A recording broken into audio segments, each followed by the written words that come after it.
আসসালামু আলাইকুম। আমি বিরিয়ানি রান্না করেছি আজকে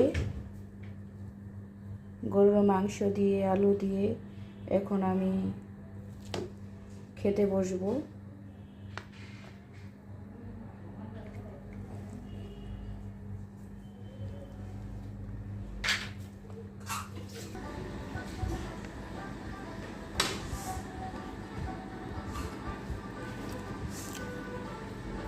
সেই মজা হয়েছে বিরিয়ানি।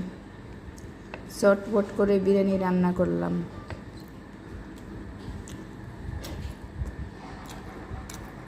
সবারই বিরিয়ানির দাওয়াত হলো। কোনো সময় যদি মানুষের সবার বন্ধুদের সব বাংলাদেশের মানুষের যদি কোনো দিন খুশি করতে পারি, তবে বিরিয়ানি খাওয়ার জন্য আমি দাওয়াত দিব। ভালো থাকবেন, ভালোবাসা নেবেন। শুভরাত্রি। আল্লাহ হাফেজ।